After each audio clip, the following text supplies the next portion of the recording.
everybody. I'm Heather Johnson with AAPC, and I'm here with Gabriel. I don't want to mess up your last name. Tell me how to say it. Oh, Aponte. Aponte.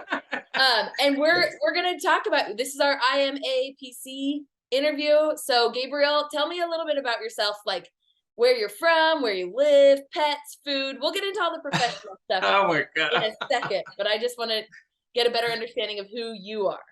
So I was born and raised in Puerto Rico, a little island in the Caribbean. Hopefully, many people know where it is. Okay. So I was born and raised there. And after Hurricane Maria, I was without power for 8 months. So I decided to move to Florida. And I'm living here since then, since 2018. And very happy here. I like it a lot. And my favorite food, I would say, very American, like pizza and burgers. Yeah, I love it. I love it. Even though, I'm Puerto Rican, I'm not very into rice and beans. So I'd rather have like a chicken tender or Yeah, something like that, wings. you're speaking my language. Pizza and chicken tenders all day. Yes. That's so fun. Okay, so can you tell me, first of all, you have a ton of credentials. Oh my goodness, yes. Go ahead and just give us the list. Too many, I think. Sometimes I'm kind of ashamed to use all of them. Yeah. But No. one of the reasons I have them is because, I have been very lucky, I would say. Like most of my employers, they have been very, into continuing education, pushing employees to get more certifications or education, continuing education. So that's the reason I have so many. And also every time that I sit for one of them, I learn a lot. Like it doesn't matter how many years you have been doing this, every time that you sit for one of those. And I think that's what I like about it too, like to have that many is because you learn a lot. Just studying and preparing for those exams. But yeah, they're like around 15 if I don't if I don't count, I'm ready. the nursing license, but yeah, so like 15. Okay, I want to hear them. I think you should. I don't think you should be ashamed. So let me I want to see. hear all Let me 15. okay. I'm gonna start with the CPC, of course. Of CPC, course. COC, CIC, CPMA, CRC, CCC. I call it this one CHONC, which is the hematology and oncology coder credential. And then I have CCS, CCS-P, CDIP, CDEO, CDI. Oh my goodness, too many. Keep going. I think you're at 13. Oh my goodness, really? So let me see another one. Did I say CCDS and CCDS-O? I don't think so. So that's I guess it's the last two. Okay, and then did you also say you're an RN? Yes, so RM here in Florida, New York, and also in Puerto Rico. Oh my gosh. And my understanding is, are you getting your master's? Did you already get your master's? No, I already got it. It was in I did it health informatics and analytics. And so that was the first time that I studied something that I'm really passionate about because I have to study also business administration, which is, I am not very into it. And also I did nursing, of course, but this was my first degree that I really enjoyed studying for. So I'm very proud of it. I'm very happy to accomplish it. Okay. First of all, you sound like an extremely qualified individual. That's good for you. You like school. You said you like sitting for exams, studying. You might be the only person I know. No, I'm just kidding. But can we go back? Can you tell me what year you started and how you got into medical coding and healthcare and just kind of how that all began? Okay, so it was back in 2005 actually, and it was a very small Medicare Advantage plan, and they were looking for customer service representative. It was just working from the call center. So I was taking calls from providers about enrollees, benefits, coverage, denials. And that was the first time that I saw a code, like an ICD-9 code back then. Yeah. So it was ICD-9 and also CPT, but I didn't even know what a code was or, ICD-9 was or anything like that. So that was like the beginning of my career, and then I just kept growing with the health plan. And since it was a Medicare Advantage plan, like in 2 years, or I think it was 3 years, they created this coding unit that we were in charge of educating physicians and providers about risk adjustment and also ICD-9 coding.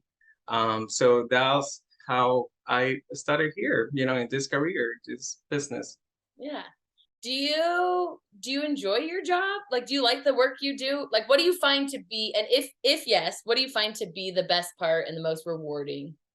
I think like reviewing charts. I don't know why, Okay. but I just like looking for opportunities within the documentation. For me, that's fascinating. Like I enjoy that, and I love my work.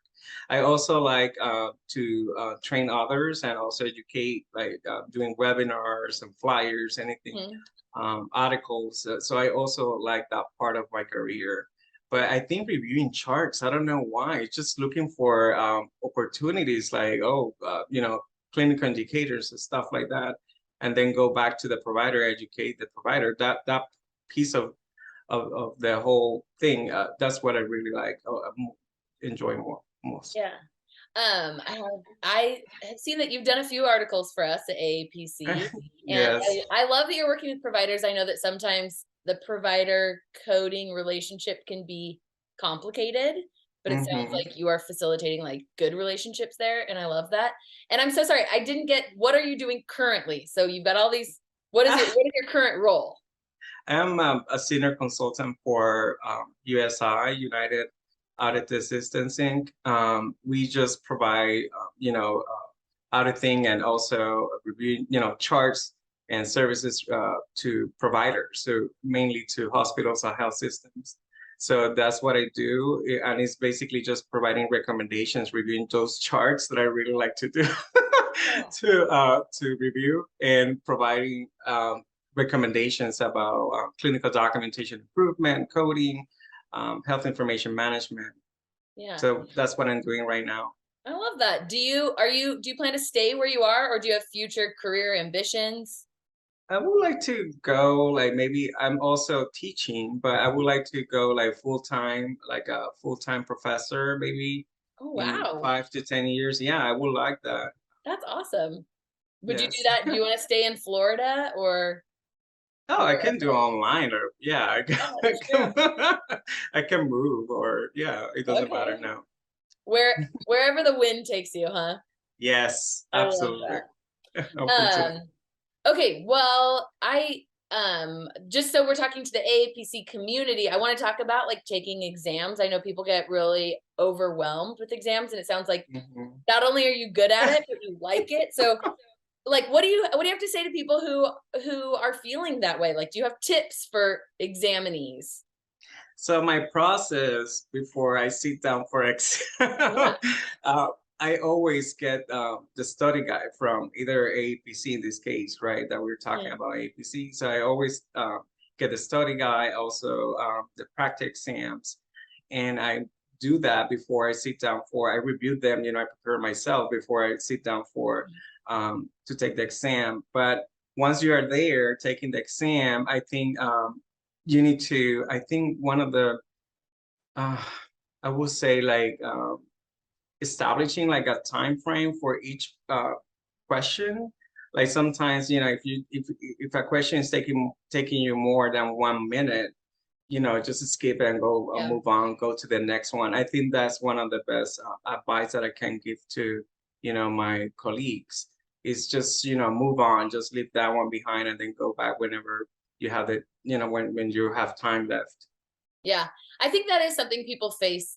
They get kind of stressed out about and spend maybe too much time on one question, and Mhm. and not only do they run out of time, but it can get frustrating, and then they kind of get in their head and aren't as successful with the rest of the exam. But yeah, if you're feeling stressed, or yeah, skip it. Skip it and come back. Especially those cases that sometimes you have these 2 pages cases, they're too long, it's Yeah. gonna take you too much. Yeah. Just leave that one, skip that one, and then go back and review it if you have time. Otherwise, just pick another answer if you don't have any time left. Yeah. Okay, so that's great. So you like the study guides and the practice tests. Yes. skipping that and kind of like allotting a certain amount of time for each question, do you have like the day of the exam, like you eat a certain breakfast, or you like, do you have anything like that? Bring snacks? Any of those tips? No, I don't like to bring snacks. What I do, and this is something maybe that is wrong, I go out the day before. I go out the night before I do the exam. Like most of the time, yeah. So most of the time those exams are Saturday. So I go out Friday and then go to the exam. Do you do it just to like feel like relaxed a little bit? Yes, Yeah. just to relax and don't do anything before that day. Yeah. You know, of course, don't drink too much, but a couple of beers. I like beer, so I have a couple of beers, or and just relax and then take the exam the next day.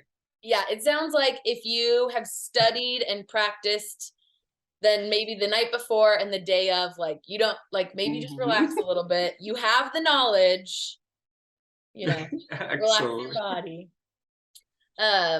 Okay, and then do you like anything else you want the AAPC community to know? Like any other things that have helped you in your career or with exams, or just anything that you want to, you're clearly an expert in what you do, and if you want to share that expertise with your colleagues.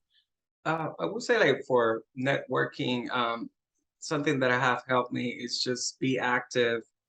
The social media platforms, like, Facebook, the groups, local chapters, try to participate at least once, I don't know, a year or every 2 years. Just try to do any presentation, just serve in your local chapter. Just, trying to get to know more people and people getting to know you better. I think that's an advice that I have for my colleagues too. Yeah. Networking is always a good idea. And I love our Facebook group. Everyone's pretty active on that. And then local chapters. Yeah. If you're new, or even if you're not new, like knowing the people in your area, I think can be really beneficial. Absolutely. Yes. Yeah, that I have been doing that since 2005 or 2007. It's barely working. Yes. And so my first I started as I think it was president-elect back then. It wasn't vice president, at the local chapter in Puerto Rico. So that was my first role within the local chapter. And after that, it was just everybody was, like, hey, Gabriel, can you present it here? Can you present it in our organization? So it was like, I think it's very good, like to participate in your local chapters, and also to be very active on social media professionally, right?